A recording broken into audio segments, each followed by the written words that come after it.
Let me tell you something. The United States of America is the most powerful nation on earth. Period. Period. It's not even close. Assalamu alaikum wa rahmatullahi wa barakatuhu mwana kalam. Karibu tena katika kilinge chetu cha mijadala juu ya yale ambayo yamekuwa yakiendelea Mashariki ya Kati na maeneo mbalimbali duniani. Leo lenzi yetu naomba tuipeleke kwa Marekani. Mwanasiasa mashuhuri na aliyewahi kuwa Secretary of State wa Marekani Bwana Henry Kissinger ana msemo wake mmoja mashuhuri sana. Ni hatari kuwa adui wa Marekani, lakini ni hatari zaidi kuwa rafiki wa Marekani. Marekani imekuwa ikiuishi huu msemo maisha yake yote. Na ndio maana mara kadhaa tumekuwa tukiwasikia wanasiasa wa Marekani wakisema Marekani hana rafiki wa kudumu na Marekani pia hana adui wa kudumu. Kukuelewesha hili ukalielewa vyema, nikupe mifano michache. Mnamo mwaka 1980 mpaka 1988 palikuwa na vita kati ya Iran na Iraq. Hii vita ilikuwa nzito sana kwa wana Mashariki ya Kati hawa. Haikuwa vita nyepesi hata kidogo. Na cha kustaajabisha katika hii vita, Marekani alikuwa nyuma ya Iraq. Katika hii vita hapawahi kuwa na taifa lililompa msaada Iraq zaidi ya Marekani. Marekani walimpatia Iraq misaada ya kiintelijensia, walimpatia vifaa vya kivita, walimpatia pia hata silaha za nyuklia. Marekani huyu ambaye alikuwa ni msaada mkubwa kwa Iraq katika vita kati ya Iran na Iraq mwaka 1980 mpaka 88 ndiye aliyekuja kumshambulia Iraq mwaka 2003. Marekani hana rafiki wa kudumu, Marekani hana adui wa kudumu. Kwa wale ambao hawafahamu, Saddam Hussein ambaye alikuwa ni swahiba wa Marekani na akapewa msaada hadi wa silaha za kinyuklia kumshambulia Iran katika vita kati ya Iran na Iraq mwaka 1980 mpaka 88, mwaka 2003 alipigwa vita na Marekani. Alishambuliwa na Marekani akishutumiwa kwamba ana silaha za nyuklia, silaha ambazo hakuwa nazo.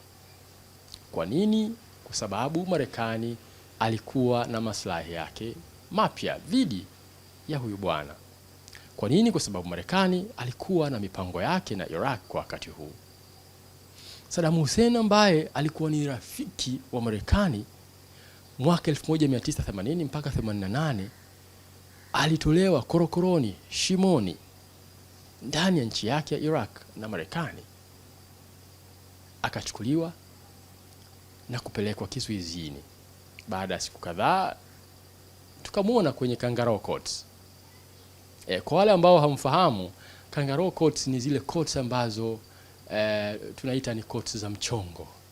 Ni courts ambazo Marekani na maswahiba zake huwa wanapeleka watu wao wakiwa wanataka kuwagonga nyundo watu ambao wanawatarget.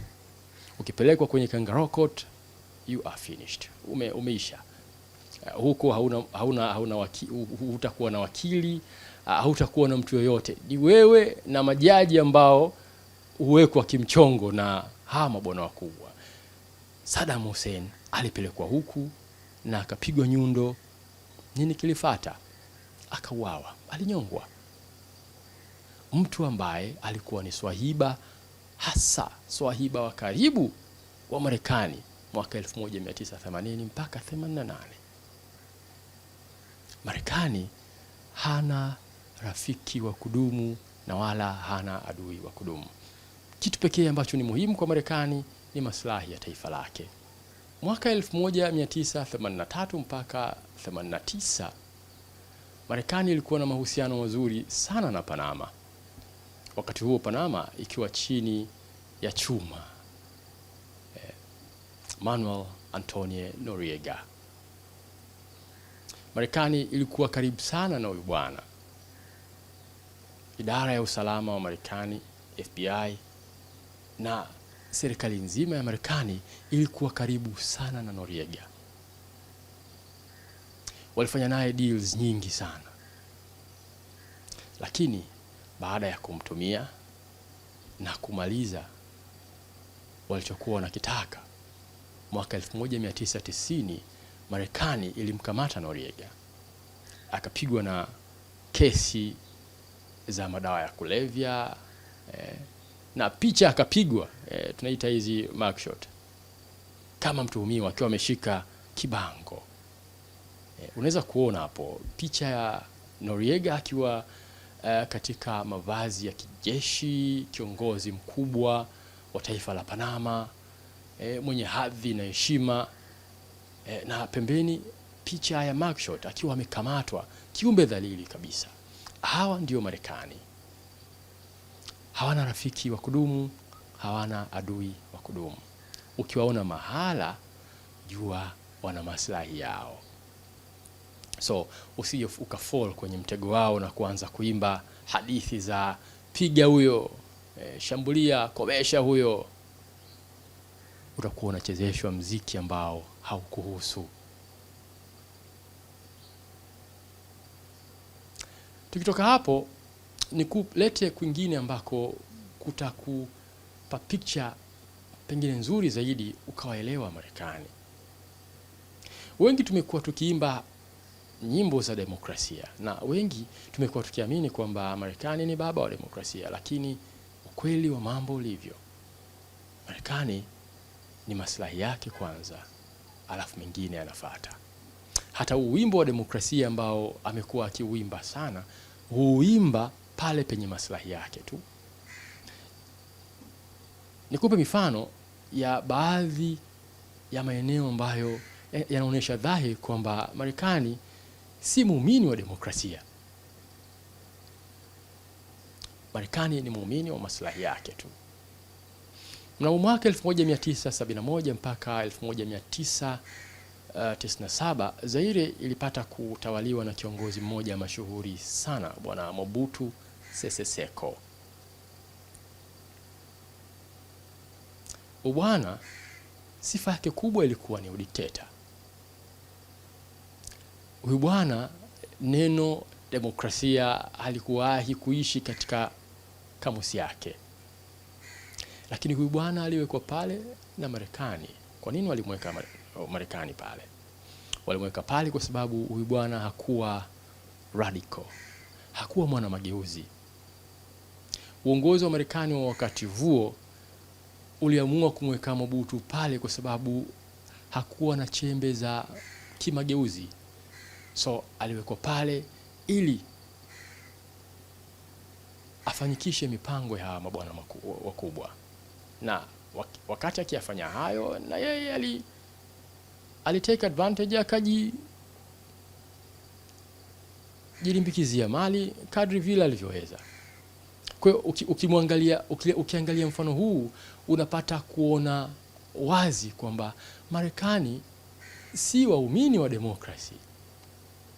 Kuna sehemu nyingi duniani Marekani amekuwa akiwabeba madikteta, as long as hawa madikteta wana serve interest za Marekani.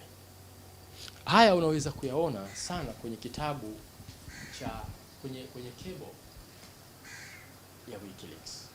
Yes, kwa wale ambao ni wapenzi wa kusoma vitabu, hayo yote unaweza kuyapata katika kitabu hiki cha Julian Assange, WikiLeaks. Hii ni collection ya taarifa ambazo zilikusanywa kutoka katika sources mbalimbali, na ndani yake kuna mambo mengi makubwa ambayo yanastua kiukweli. Mifano ipo mingi sana. Nikuongezee mmoja.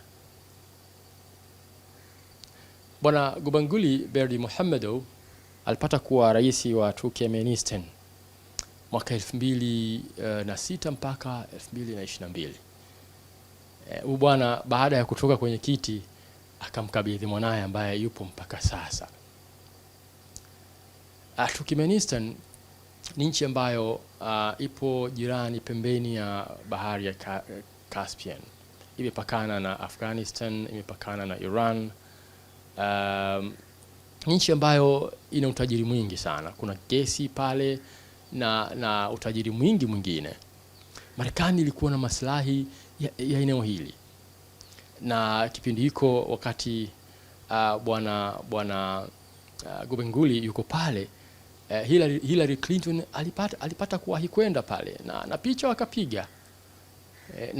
Na serikali ya Marekani ilikuwa rafiki sana wa hii serikali ambayo idara ya ulinzi ya Marekani ili admit katika maandiko yake kwenye kitabu cha WikiLeaks, vinaonekana vyote kwamba ilikuwa ni serikali ya kidikteta, ilikuwa serikali ambayo ilikuwa ikiendeshwa kinyama na si serikali ambayo ina weledi. Na katika taarifa ya WikiLeaks iliweka wazi kwamba huyu bwana, ukiachilia mbali haya mapungufu yote, hata akili alikuwa hana. Alikuwa dikteta, mbabe, muuaji, na hata akili alikuwa hana. Taarifa ya idara ya ulinzi wa Marekani iliyasema haya, na taarifa zote hizi zipo ndani ya cable ya WikiLeaks. Sasa kiongozi wa aina hii alikuwa na support ya Marekani. Kwa nini? Kwa sababu Marekani ilikuwa na maslahi yake ndani ya hii nchi. Marekani imekuwa ikisupport madikteta sehemu nyingi sana duniani. Kwa hiyo kitu ambacho wengi huwa tukifahamu ni kwamba Marekani haiimbi demokrasi kwa sababu anaipenda sana demokrasi. Huwa anaiimba demokrasi mahala ambako ana maslahi napo. Mahala pakiwa na demokrasi yenye viongozi ambao hawako tayari kumpa Marekani anayoyataka, hapo huwa panaitwa ni sehemu ya hovyo na Marekani. Marekani hapendi demokrasi. Marekani anapenda maslahi yake tu. Marekani si mpenzi wa demokrasi. Marekani maslahi yake kwanza. Katika kitabu cha Tragedy in Hope kilichoandikwa na Bi Carol Quigley, ameelezea vizuri sana namna unafiki wa Marekani, wa taifa la Marekani ulivyo. Marekani mara kadhaa amekuwa akizihujumu kijeshi nchi rafiki.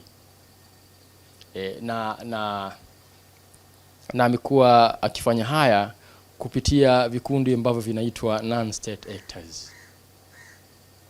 Non-state actors ni vikundi kama Al-Qaeda, ISIS, Al-Shabaab. Ni vikundi ambavyo huwa vinakuwa na nguvu sana. Mara nyingi amekuwa haendi mwenyewe, anatumia hivi vikundi ambavyo ni yeye ndiye aliyevianzisha. Ukisoma kwenye kitabu cha Mahmoud Mamdani, Good Muslim, Bad Muslim, utaona namna ambavyo Marekani ilianzisha ISIS. Namna Marekani iliyofanya kazi karibu na Al-Qaeda. Namna Marekani ilivyo hata msomesha Osama bin Laden. Yameandikwa kwenye kitabu cha Good Muslim, Bad Muslim. Na hivi karibuni tumemsikia aliyekuwa mkurugenzi wa usalama wa Marekani, Joe Kent, katika interview yake amesema wazi kwamba wao ndio walianzisha ISIS.